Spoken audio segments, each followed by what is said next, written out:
Hello my dear student. तो इस video में हम बात करने वाले हैं रेडॉक्स रिएक्शन के रिलेटेड। ठीक है, क्लास 10th का रेडॉक्स रिएक्शन पढ़ेंगे। अब सब बोलेंगे सर क्लास 10th का रेडॉक्स रिएक्शन ऐसा क्यों? एक्चुअली क्या होता है ना कि रेडॉक्स रिएक्शन जो क्लास 10th में होता है वो सिर्फ according to hydrogen and oxygen होता है।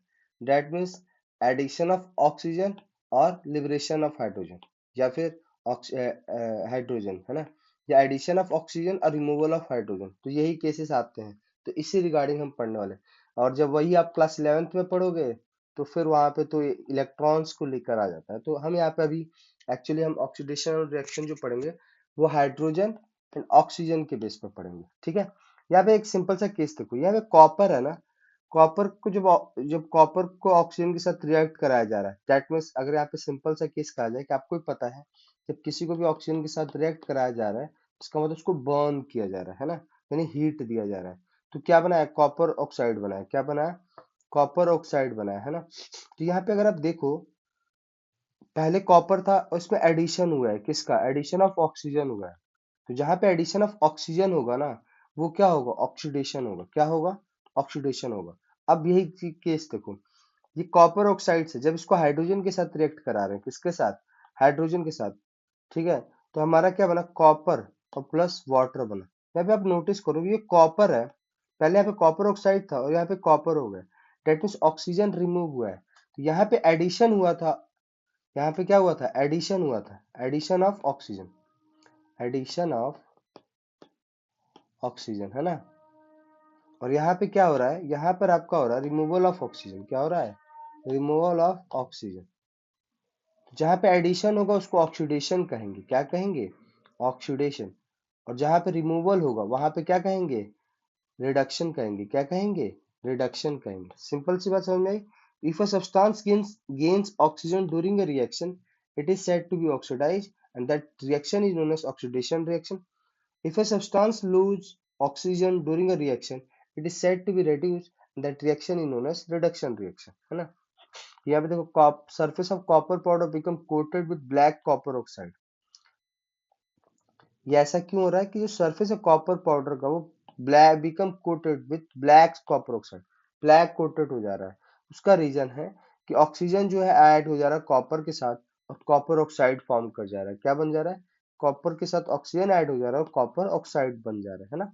यही केस दिया हुआ है कि hydrogen gas is passed over this heated material, the black coated on the surface turns brown on the reverse reaction take place and copper is obtained। हमें क्या मिल जाएगा? कॉपर मिल जाएगा। क्या मिल जाएगा? कॉपर। यानी कॉपर ऑक्साइड से जो हमें ऑक्सीजन को रिमूव करना है तो हम क्या करेंगे? हाइड्रोजन गैस को पास करेंगे। क्या करेंगे? हाइड्रोजन गैस को पास करेंगे। और जब पास करेंगे तो हमारा कॉपर अलग से मिल जाएगा, वाटर जो बना वो बना ही। सो इस रिएक्शन से हमें एक चीज पता है कि कॉपर ऑक्साइड क्या कर रहा है? ऑक्सीजन लूज करके रेड्यूस हो जा रहा है और हाइड्रोजन गेन करके ऑक्सीजन क्या कर रहा है? ऑक्सीडाइज हो रहा है। तो इस केस में भी आपने देखा कि कॉपर क्या होगा? कॉपर ऑक्साइड कॉपर बन गया, दैट मीन रिडक्शन हुआ। हाइड्रोजन से क्या हो गया? वाटर ऑक्सीजन ऐड हो गया, यानी ऑक्सीडेशन हुआ। तो सिंपल सी बात है कि जब सेम रिएक्शन, मतलब दोनों ही रिएक्शन रिडक्शन और ऑक्सीडेशन एक ही रिएक्शन में हो रहा हो तो उसे हम क्या कहते हैं? रेडॉक्स रिएक्शन कहते हैं। क्या कहते हैं? रेडॉक्स रिएक्शन कहते हैं। ठीक है, तो ये केस आता है। तो the hydrogen is gaining oxygen and is being oxidized. In other words, one reactant get oxidized, यानी एक reactant तो oxidize हो रहा है, while the other get reduced, दूसरा क्या हो रहा है? reduce हो रहा है। Such reaction are called oxidation reduction reaction और redox reaction। ठीक है, और redox reduction का red और ऑक्सीडेशन को ऑक्स, ये जोड़ देता है तो redox reaction बने। ये भी केस दिए हुए हैं। ठीक है, ZNO एंड कार्बन, फिर ZNO फिर कार्बन मोनोऑक्साइड बना, फिर MnO2 4HCl फिर MnCl2 plus water plus chlorine chloride chlorine बना, है ना, एक तरीके से। तो इन दिस रिएक्शन, इसमें देख रहे हो आप कि जैसे दोनों ही केस में देखते हैं कि इसमें क्या हुआ कि जिंक, देख रहे हो आप ZNO से क्या बना? Zn और C से क्या बना? Carbon monoxide. Zn का क्या होगा आपका? यहाँ पे रिडक्शन हो रहा है और कॉपर कार्बन का क्या हो रहा है? ऑक्सीडेशन हो रहा है। जैसे MnO2 है, MnO2 है तो MnCl2 हो गया, ऑक्सीजन रिमूव हुआ ना मैंगनीज से, तो ये क्या हो गया? यहाँ पे रिडक्शन हुआ और HCl H2O बन गया, है ना, H के साथ हाइड्रोजन जुड़ गया। तो ये क्या होगा? ऑक्सीडेशन हुआ। क्या हुआ? ऑक्सीडेशन हुआ। और क्लोरीन तो लिबरेट कर जाएगा, है ना। तो यहाँ पे देखो carbon oxidise to carbon monoxide and zinc oxide is reduced to zinc. In reaction, HCl is oxidized to chlorine chloride, whereas MnO2 is reduced to manganese chloride. तो ये आ जाता है। तो हमने ऑक्सीडेशन रिएक्शन का भी अच्छे से बात करी कि जिसमें involve of addition of oxygen या रिमूवल ऑफ हाइड्रोजन। क्या होगा? एडिशन ऑफ ऑक्सीजन या रिमूवल ऑफ हाइड्रोजन। और ये जुड़ जाता है कि रिमूवल ऑफ इलेक्ट्रॉन। ये किसके लिए होता है? Oxidation reaction. तो हमें ये नहीं पढ़ना है, हमें एक्चुअली पढ़ना है addition of oxygen and removal of hydrogen पढ़ना है। तो यहाँ पे देखो Mg से O2 क्या MgO बन गया। कॉपर को जब ऑक्सीजन के साथ रिएक्ट किया तो कॉपर ऑक्साइड बन गया। और हाइड्रोजन देखो H2S से क्लोरीन आ रहा है ना, तो यहाँ पे देखो सल्फर से क्या किया जा रहा है, यानी सल्फर से ये वाला रिएक्शन देख रहे हो, सल्फ H2S मतलब यहाँ से आपका सल्फर से क्या है, हाइड्रोजन रिप्लेस करके सिर्फ सल्फर पाया गया है ना। तो जहाँ पे हाइड्रोजन लिबरेट हुआ मतलब रिमूव हुआ, तो वो भी क्या है? ऑक्सीडेशन रिएक्शन है। क्या है? ऑक्सीडेशन रिएक्शन है ना। तो जहाँ पे एडिशन हो रहा है ऑक्सीजन का तो ऑक्सीडेशन रिएक्शन, या रिमूवल हो रहा है ऑक्सीजन हाइड्रोजन का तो ऑक्सीडेशन रिएक्शन। रिडक्शन रिएक्शन में क्या होता है कि इसमें रिमूवल ऑफ ऑक्सीजन होता है और एडिशन ऑफ हाइड्रोजन होता है। क्या होता है? रिमूवल ऑफ ऑक्सीजन और एडिशन ऑफ हाइड्रोजन, और addition of electron is termed as reduct. तो चलो, जिंक ऑक्साइड था, यहाँ से कॉपर के साथ कार्बन के साथ रिएक्ट करा, यहाँ पे जिंक हमें मिला, यानी दैट मीन्स जिंक का क्या हुआ है? रिमूव किया गया ना ऑक्सीजन, तो ये रिडक्शन रिएक्शन हो गया। यहाँ पे देखो Fe2O3 है, यहाँ पे Fe बना है, तो यहाँ पे भी क्या हुआ? ऑक्सीजन रिमूव हुआ है तो रिडक्शन रिएक्शन है। अब देखो H2S है ना, तो H2S तो यहाँ पे मिलके बना H2S, दैट मीन्स यहाँ पे क्या हुआ? एडिशन हुआ है इसका हाइड्रोजन का, तो ये रिडक्शन रिएक्शन होगा, है ना। तो जहाँ पे भी एडिशन का हो रहा है हाइड्रोजन का, वो रिडक्शन रिएक्शन है, और जहाँ पे रिमूवल हो रहा है वो ऑक्सीडेशन रिएक्शन है। और रेडॉक्स रिएक्शन, जब दोनों ही ऑक्सीडेशन और रिडक्शन साइमल्टेनियसली एक ही रिएक्शन के अंदर हो रहा है, तो उसे हम रेडॉक्स रिएक्शन कहते हैं। क्या कहते हैं? Redox reaction. तो इफेक्ट ऑफ ऑक्सीडेशन पढ़ लेते हैं भाई। अभी हम पढ़ेंगे कि ऑक्सीडेशन का इफेक्ट क्या है। तो दो सबसे मेजर इफेक्ट होते हैं, एक होता है कोरोजन और एक होता है रेंसिडिटी। ठीक है, जो कोरोजन ना हमने सब जानते हैं। आयरन को ना, आयरन रस्टिंग देखी है आपने? जब कोई मेटल्स को हम फ्री छोड़ देते हैं ओपन में, और वहां पे मॉइस्चर, एयर, डस्ट पार्टिकल्स, ठीक है, जब उसके आसपास मतलब रहते हैं, तो वो क्या करेंगे? उसको कोई ना कोई मतलब उसके ऊपर एक डेंट आना शुरू हो जाएगा, है ना। उसका रीजन क्या होता है? कोरोजन होता है। उसका रीजन क्या होता है? कोरोजन होता है। तो जनरली आयरन मेटल जो होते हैं शुरू में शाइनी होते हैं, लेकिन जब उस पर रेडिश, जब उसको बाहर कुछ देर के लिए छोड़ देते हैं, कुछ देर का मतलब ये नहीं कि अभी थोड़ी देर के लिए, और लाइक 3-3 महीने, 4-4 महीने, 6-6 महीने, उस पे एक रेडिश ब्राउन पाउडर आ जाता है। यानी रेडिश ब्राउन पाउडर मतलब जैसे आप टच करोगे ना तो पाउडर टाइप का निकलेगा, ब्राउन कलर का, तो वो एक कोटेड हो जाता है ना। तो ये क्या है? ये जनरली रस्टिंग ऑफ आयरन है। क्या है? Rusting of iron. और कुछ अदर मेटल्स भी हैं जो ऐसे होते हैं। जैसे अगर आप बात करो कि जब मेटल पे अटैक होता है ना bye substance around is such moisture, acid etcetera, and corrode करता है, this process is called corrosion. When a metal is attacked by substance around it such as moisture, acid, etc., it is said to corrode and this process is called corrosion. Silver के ऊपर जब black coating हो जाती है, copper के ऊपर जब green green coating हो जाती है, तो ये भी किसके एग्जांपल है? कोरोजन के एग्जांपल है। किसके एग्जांपल है?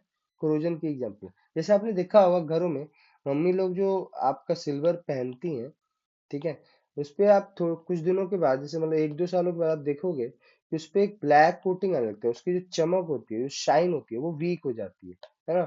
उसका रीजन क्या होता है? कोरोजन। क्या होता है? वो ब्लैकिश कलर उस पे आने लगता है, तो उसको रिमूव कराने के लिए फिर क्या है, हम सुनार के पास जाते हैं एक्चुअली।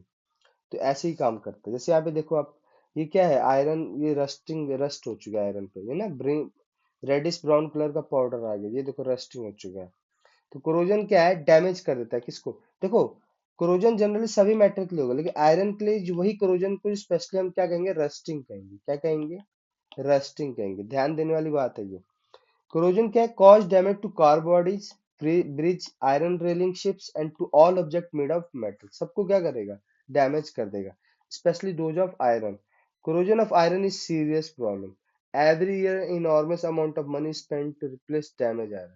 भाई मतलब बहुत ज्यादा पैसे स्पेंड किए जाते हैं डैमेज्ड आयरन को रिप्लेस करने के लिए। अब बात करते हैं रेंसिडिटी की। रेंसिडिटी एक्चुअली होता क्या है? यार देखो, ये आपने देखा होगा गर्मी के दिनों में, ठंडी के दिनों में तो कम होता है, लेकिन गर्मी के दिनों में आपने नोटिस किया होगा कि मम्मी कहते हैं कि यार सब्जी खराब हो गई है ना, दाल खराब हो गया, तो उसका रीजन क्या है कि जब उसको ओपन में रखते हैं ना, तो ऑक्सीडाइज हो जाएगा, वो क्या हो जाएगा, वो फैट एंड ऑयल क्या कर जाएगा, ऑक्सीडाइज हो जाएगा।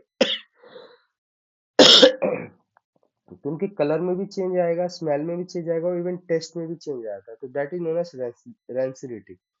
The process of oxidation of fat and oils, oxidation of fat and oil which can be noticed by change in color, smell and taste is known as rancidity। इसे आप जिन लोग को जो मम्मी लोग आजकल फ्रिज में रखती है, फ्रिज में क्या होता है कि टेम्परेचर लो होता है, तो वहां पे जो ऑक्सीडेशन प्रोसेस होता है वो स्लो हो जाता है, क्या हो जाता है, स्लो हो जाता है। तो दैट्स वाई वहां पर जब ऑक्सीडेशन ही नहीं हो पाएगा तो रेंसिडिटी नहीं हो पाएगी, है ना। इवन बटर को जब ओपन एटमोसफेयर पे रख देते हो तो उसकी स्मेल और टेस्ट चेंज हो जाती है, क्योंकि रेंसिडिटी की वजह से, किसकी वजह से, रेंसिडिटी की वजह से। तो आई होप आपको रेंसिडिटी समझ में आया। इस एग्जांपल में देख लो, जब when fat and oils are oxidized they become rancid and their smell and taste change, usually substance which prevent oxidation। भाई जो सब्सटेंस ऑक्सीडेशन को प्रिवेंट करते हैं, एंटीऑक्सीडेंट, वो ऐड किया जाता है food containing fats and oils के साथ, है ना। जैसे आप ये देखो, ये आपके क्या करके आ रहा है, ये एक तरीके से मतलब ऑक्सीडाइज हो गया या डिस्ट्रॉय रेंसिड हो गया, है ना। तो ये चीजें आ जाते हैं। Keeping food in air tight container, इसलिए आपको जानते होंगे, आपने रैपर्स देखे हैं जिसमें में आपका वो कुरकुरे, टकाटक, चिप्स ये सब पाए जाते हैं, उसमें नाइट्रोजन गैस फिक्स किया जाता है, क्योंकि नाइट्रोजन गैस डाला जाता है बिकॉज ऑफ दैट, क्योंकि क्या ऑक्सीडेशन वहां पे स्लो हो जाए। जब ऑक्सीडेशन नहीं होगा तो बेकार नहीं होंगे, है ना। तो keeping food in air tight, और इवन एयर टाइट कंटेनर के अंदर भी रखते हैं कि वहां पे ऑक्सीडेशन क्या हो जाए, थोड़ा स्लो हो जाए, क्या हो जाए, स्लो हो जाए। तो इस तरीके से रेसिडिटी होती है ना। आई होप आपको redox reaction, redox reaction, corrosion and rancidity समझ में आया है ना। तो इस वीडियो में इतना ही, एंड थैंक्स टू ऑल।